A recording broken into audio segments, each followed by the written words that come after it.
Welcome to Raise the Anchor with host Melissa Burbridge. In this podcast, I will share the stories of individuals who have made major life-changing decisions. The purpose of this podcast is to tell their stories and inspire change within. Stick around and share their journey with me. Today on the podcast, I have somebody who's been a mentor to me for a long time. She began her career as a journalist. Her first broadcasting job was in Toronto. She eventually made her way to the East Coast, where she started a DIY blog that blew up, making her leave the news desk for Desk at Home, inspiring many bloggers. And now she is the digital mastermind helping other amazing women own their digital power. Welcome to the podcast, Erin Trafford. What did you do before helping others build their digital empire? Oh my goodness, Melissa, that question. First of all, thank you for having me. I'm super pumped and I'm very proud of you for starting this podcast. I think it's awesome. So what did I do before I do what I do now? How far back do you want me to go? As far back as you want. I think so many people are so interested in everything you do. That's awesome. I know after going to your business thing, my boss is in love with you, and everybody that is staffed now has to follow you. Oh, okay. Well, that's a big shoes to fill. Lots of expectation there. So essentially, my background is in radio and television. So I started, the story I like to tell is, I was first on the air when I was 3 years old and was stringing together sentences because my father ran newsrooms across the country. But in reality, the first time that I had a true gig on the air, I was 16. And I definitely got paid in chocolate bars and t-shirts at that point. But I worked my way through the ranks. I put myself through university. I did a master's degree in journalism, a specialty in broadcast, and ended up being an anchor / talk show host in some major markets in the country. And then, through the course of that journey, really started to understand two things: audience and how to connect to them. Actually, three things. So audience and how to connect to them. The power of understanding how to unravel and repurpose stories, because to be honest, on slow news days, that's basically what you do all day, is you go out there and there may be nothing going on, but you still have to fill 8 hours of time.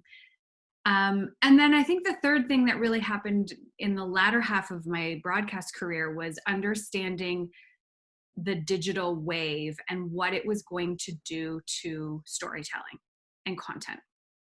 And I left the newsroom, oh my goodness, how many years ago now?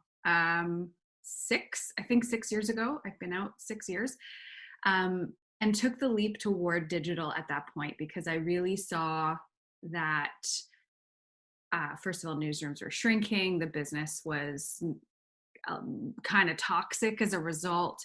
And I just always felt like I had this deeper calling in me to take my skills and turn it into something else. And if I'm being perfectly honest, I had no plan. I had no idea how I was going to make a go of it.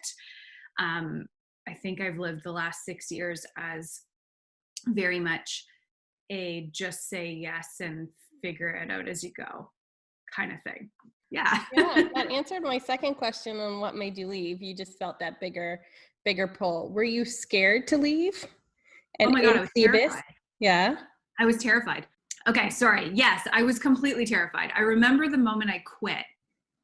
And just before you and I started recording, we were talking about the importance of listening to our bodies and how our bodies know things sometimes before our brains. And I think back to that moment when I quit, and oh my God, I was shaking like a leaf.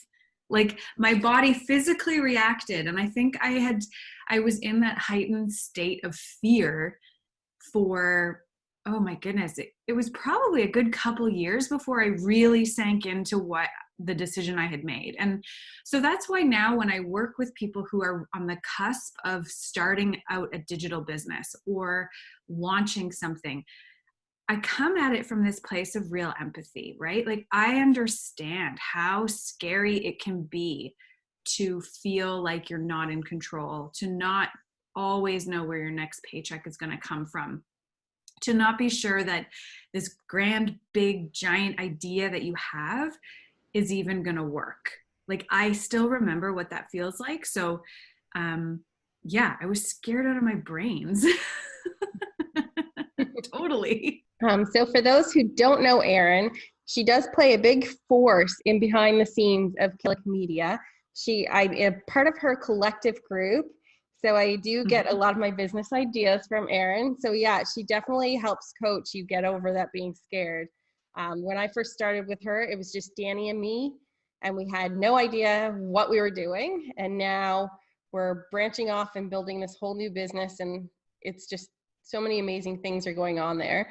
So you do help a lot of people, but do you ever question your decision to leave? No, not anymore. Not anymore. No, because it's funny. I was on a call with a client last week, and she has a very similar story to what I have, where she came from similar background, and she said to me, "I watched one of your free classes and instantly knew that I had to reach out to you because you were glowing. It was obvious that you loved what you were doing. You knew what you were talking about. You had found a thing." And she said, and it made me realize that I don't want to go back to my old life. I just want to recapture what it felt like when my old life was good for me. And I was like, yes, you know what? In those moments when I think, oh, do I ever want to go back to the newsroom? I think, no. What I actually want to feel like is that I'm always serving my higher self, that I'm always in my zone of genius. So I don't often have those moments where I wish I went back. It usually is, I remind myself that what it actually is that I'm always chasing the feeling of fulfillment and joy and helping people. Well, you definitely help us. I know you definitely use your journalism to a T on those hot seats, picking deep at what's bugging us, and yeah, making us question why. Like, yeah, I'm a bit of a I can become a bit of a like a talk show host at times, because on those hot seat calls, it's funny you bring that up. Like my husband makes fun of me because he can sometimes hear me. Like he'll be in the TV room, which is just adjacent to my office. So every once in a while he'll hear something and he's like, wow, you go into talk show host mode where you're just like, and what do you think? Like put people on the spot. And it's not to be on the spot, but it's really because I see value in when you're building a business or you're trying to find a solution.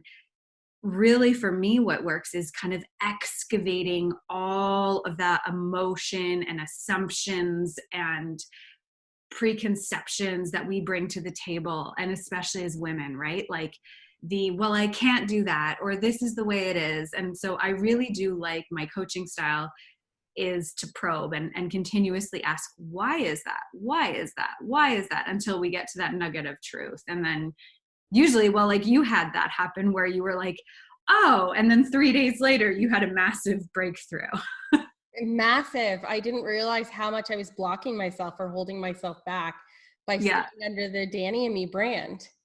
Right, exactly. Huge block. And now I have a couple other blocks that I have to work through. And one is be like working with other people. I have no problem working with other people, but sometimes I see it as they're my boss. Like I wouldn't, as opposed to an equal. So I have to get over that at some point. So you do help a lot of people so much. What keeps you going? Like who helps you? Oh, well, I always, what keeps me going? I think I've done a couple things in my business that have helped. So I'm always committed to growth. And when I say growth, I mean, I actually do prioritize learning, like very significantly. So I rarely am without a coach of some sort in my business. So I'm always looking for somebody who inspires me to up level to the next level of where I want to be. And I invest in that because I see value there. And I was going through some numbers with my team and realizing that one of the biggest expenses I have is education. So I'm constantly building more skills. And when I do that, I find I get excited and new ideas come. And when I'm in that state of, I know this cool thing now, I want to share it with somebody, naturally my business grows. So did that answer your question? Yeah, definitely. Definitely. Yeah. So I know you're a super busy mom of one, super busy Mm-hmm. in your business. Like there's always stuff going on. You're about Mm-hmm. to be a new mom again.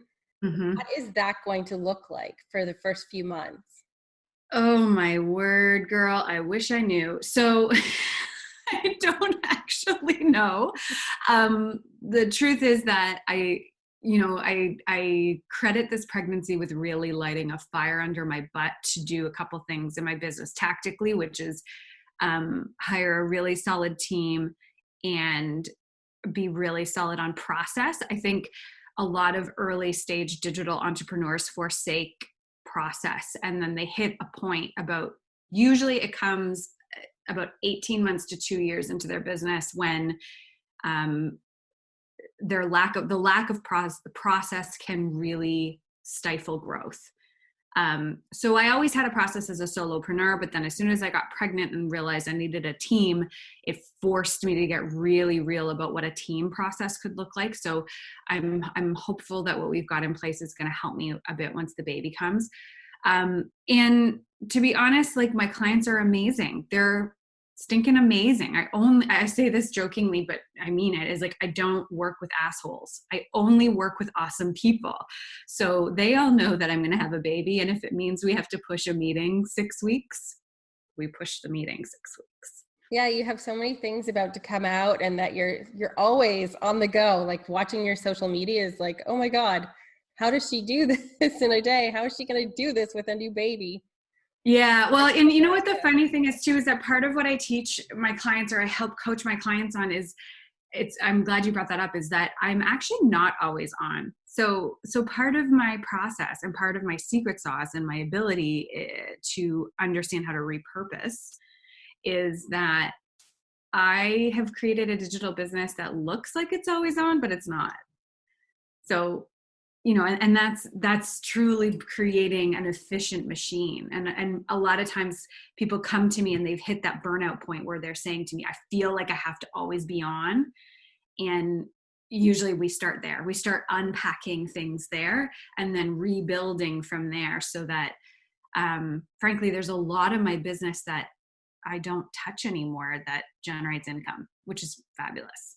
That is pretty fabulous. And it's funny that you mention you reach this point that you have to unpack things, because I just did that. Taking on a partner just leveled out my business so much. I don't feel like I'm at 10 o'clock at night doing social media for a client.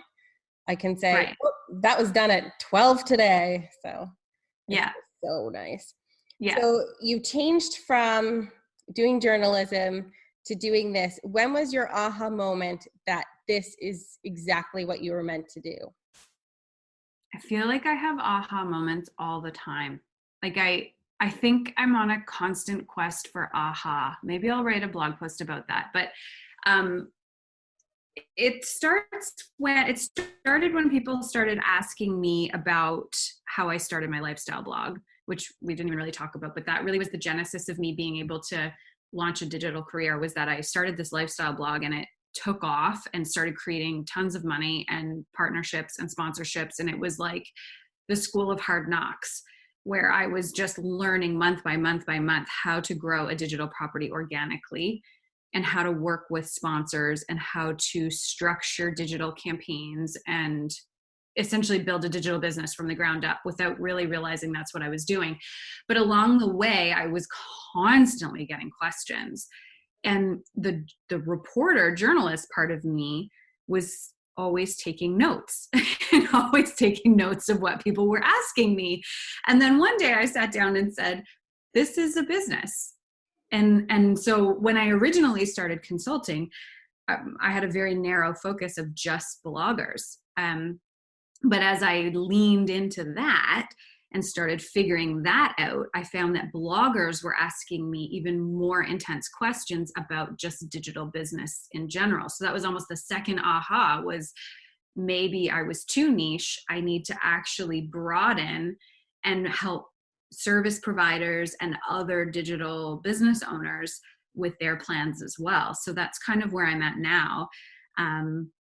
Serving those two distinct kind of digital sectors, but both came as a result of just listening and having those ahas and realizing I have a skill set and a passion that can absolutely help other people. So I know you're an amazing inspiration.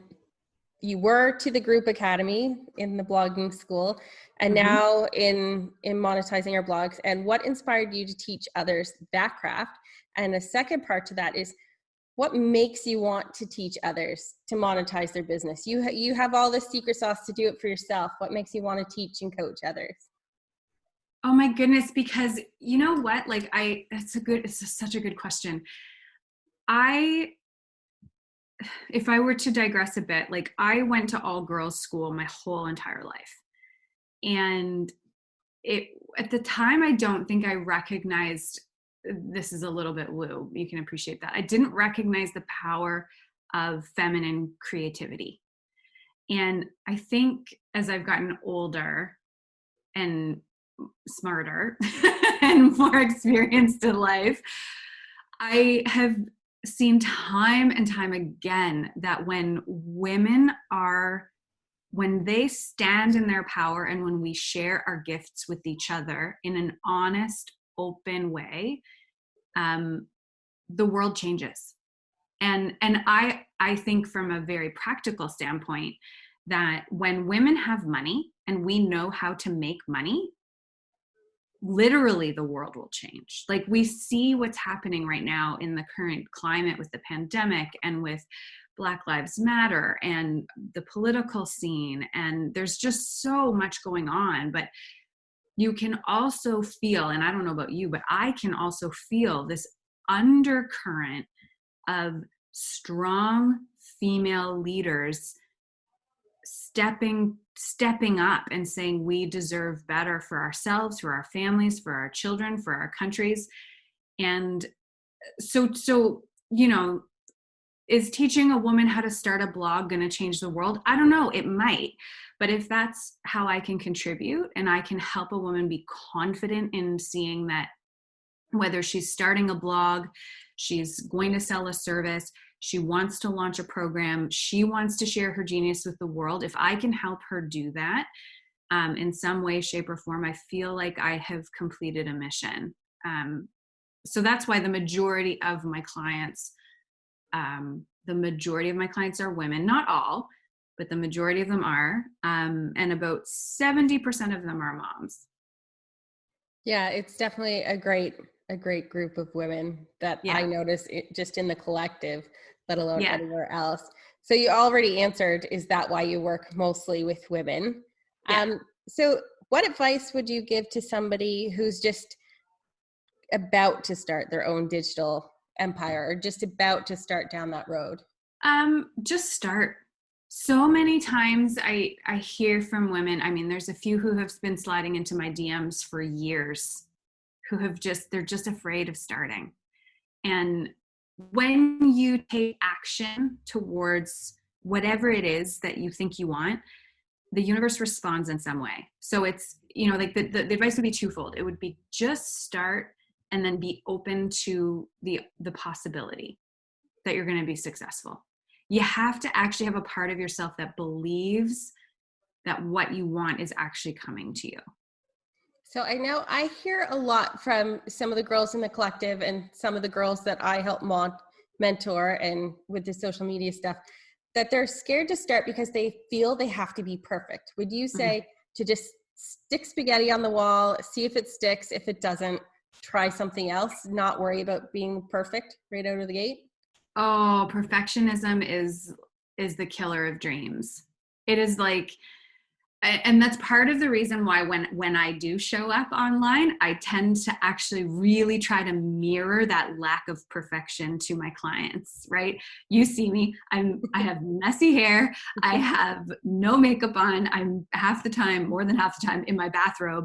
And that's really intentional, because I find I like to share at those points of the day when I'm in my bathrobe, my thoughts are clear, but also it's intentional for me to mirror that lack of polish and just showing up to the women who follow me and seek my advice, because I want them to know that, like, that's how I show up, and it's completely imperfect, and I get made fun of for it in a joking kind of self-deprecating way. Yeah, perfection, and nothing is ever going to be perfect. I mean, goodness me, if you used a Wayback Machine and looked at how many times I changed my website in the last 8 years, it's probably 80,000 times. Like, you're not going for perfect. You're going for movement. You're pushing towards experiencing something new. People say progress over perfection, and I think sometimes that gets lost on us. Really, what we're looking for is a new experience. What are you more afraid of, staying the same or chinging? No, And if that's a great question. launching that website represents a tiny little change, or, you got to kind of think that every time you push perfectionism to the side and do it anyway, you've created a new experience for yourself, a new opportunity to feel something. How did it make you feel to put something out there not perfect? What kind of response did you get? How can you learn from that? That's how I look at it. No, definitely. I know I have a bit of perfectionism in myself, but I have kind of overcome it, and now I'm trying to coach some of my clients for that. But one of the biggest things is, if you want this post to be perfect, it's going to take me 3 or 4 days to post. Your clients aren't going to see anything for 3 or 4 days.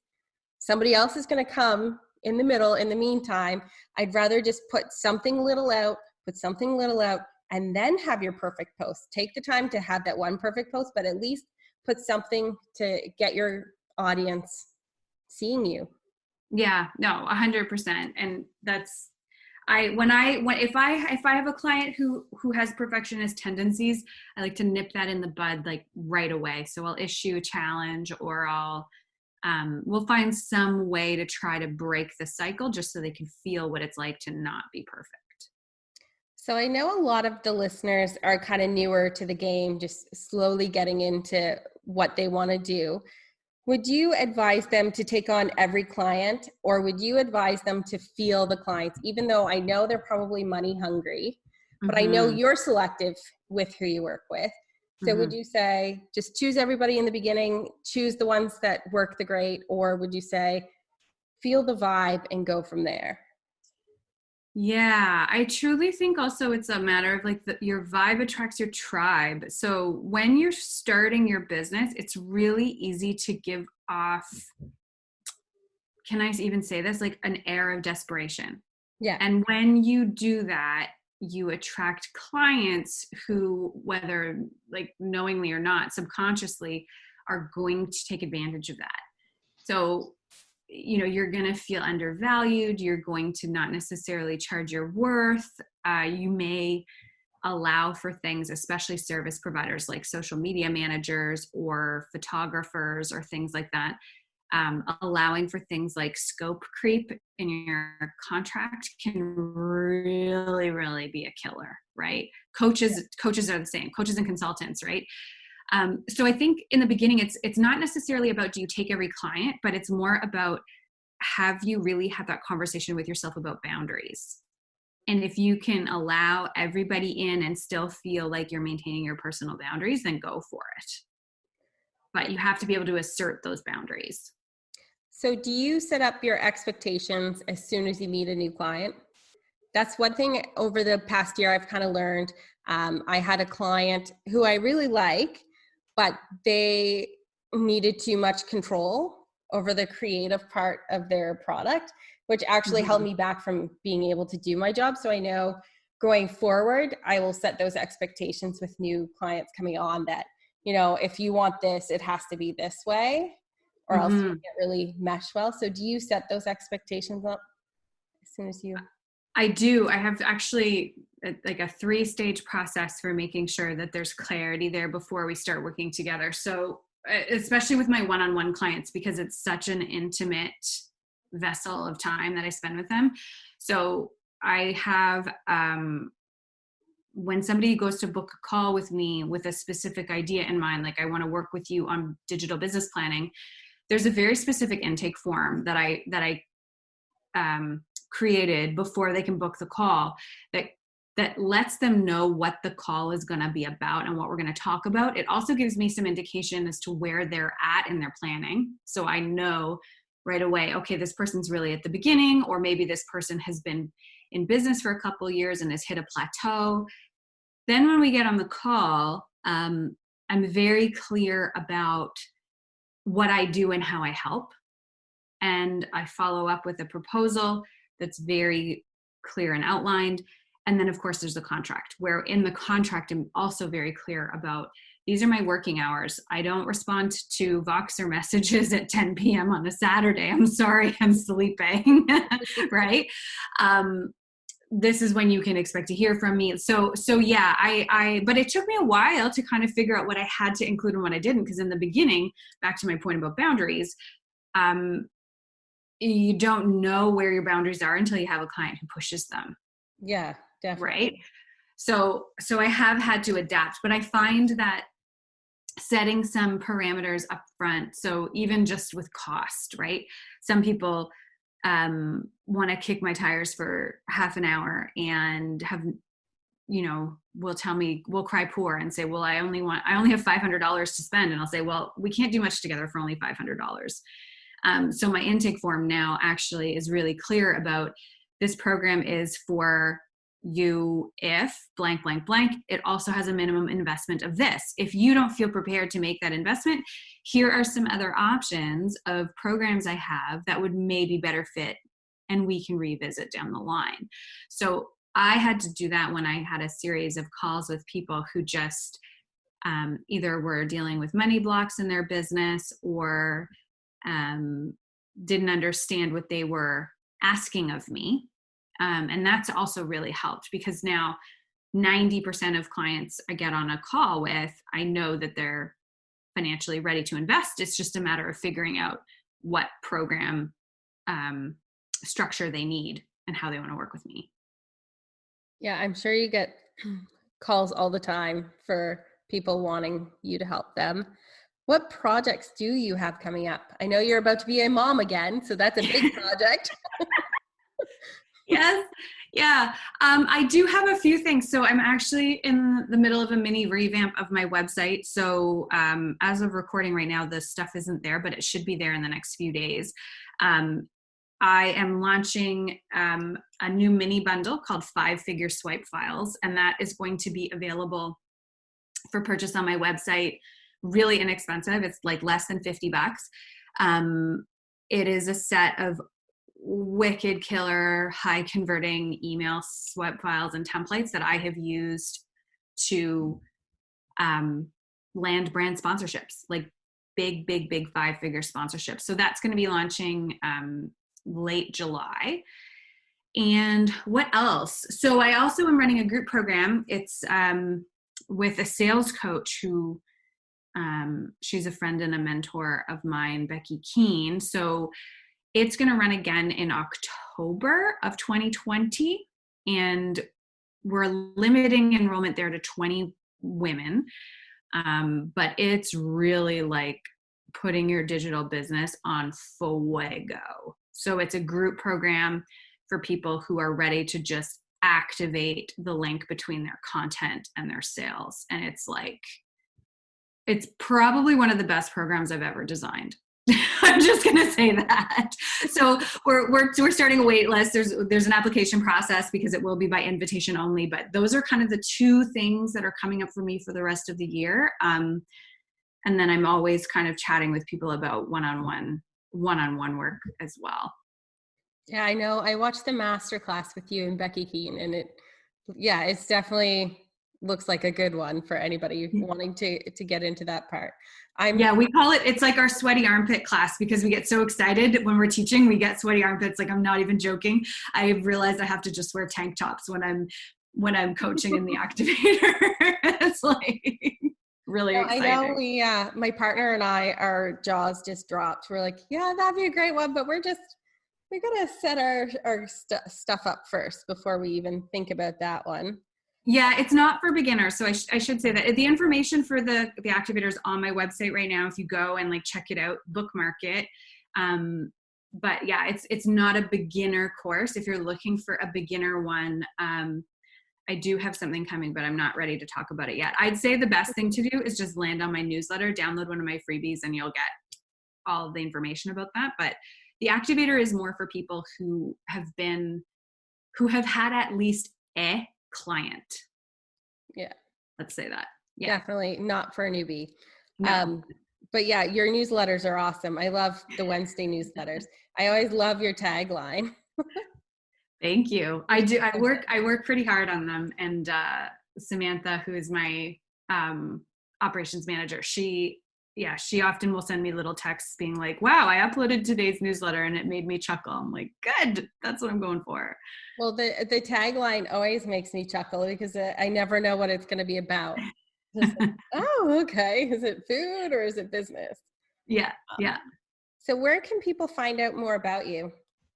So my website pretty much, so erintrafford.com. Like I said, I'm in a bit of a revamp right now, but certainly if you want to be on my newsletter list, download one of the freebies that entices you, and you'll be on that list. And I do free masterclasses like all the time, so you get that in your inbox. And then on Instagram at its.erintrafford, you can find me there in my bathrobe. Yeah, your stories are awesome. I love watching your stories, and Piper is just adorable. Everybody says I did a few follow-ups with some clients recently, and actually my team did them, and it was funny because every single one of my clients said, oh, we really love working with Erin because she's so relatable and she doesn't beat around the bush and she tells us like it is, and plus her kid shows up on Instagram every once in a while and she just looks like a kid. Like, she has a dirty face and messy hair. And I'm like, yeah, that's pretty much my kid, like, all the time. Yeah, no, she's adorable. I love the beach. Her beach shots, going to the beach. It's so cute. Yeah, she's a beach baby. So I know you have inspired my growth. Who inspires you? Like, all around, who inspires you? Ooh. Oh my goodness. I think it changes from season of life to season of life in terms of like where I'm at. Certainly, like, the coaches who I have invested in have really inspired me to think bigger. But broadly speaking, I'm really feeling the message of Glennon Doyle lately. I know we read her book for our book club in the Strategy Collective, and I'm almost ready to read it again. I really love the idea of having permission to, you know, as she says it, like, burn it all to the ground and just rebuild. Because I think digital business really requires us to step into that mentality of just burn down what you thought was true and build something new that you know is true. And yeah, I love her message. Yeah, it definitely resonated with me as we're putting our new business plan together. I'm learning so much about the business that I've been running for a year. I'm like, how have I ran this business for a year? I didn't know any of it because it changes so often. Mm-hmm. Yeah. And that's the cool part about digital business, but that can also be the stressful part. So I think that's why having a community to lean on is so important. Yeah. Because it's very easy to get so far out ahead of yourself that you get lost, or to allow yourself to feel so overwhelmed that you get stuck, right? So having those people to lean on and to even just vent to, or to help nudge you through some of that is super powerful. No, I definitely feel the power in the collective. I feel so blessed to have just valued myself enough to jump in, because I was going to wait until September, October. I remember telling you that. I'm like, nah, I'll have to wait on that. And then I just said, no, what? I have to jump in if I want to do anything. I remember that. And you were like, I'm in, girl. Just forget what I said before. And I was like, okay. You have to put up with my craziness from time to time. Well, it's been fun having you on. I want to thank you for coming. Thank you for having me. Thank you for joining me for this episode of Raise the Anchor, brought to you by Killick Media. Remember, you can join our email list at killickmedia.com and subscribe to this podcast so you don't miss the next episode. Don't forget to rate this episode as well. I'm Melissa Burbridge, wishing you smooth sailing.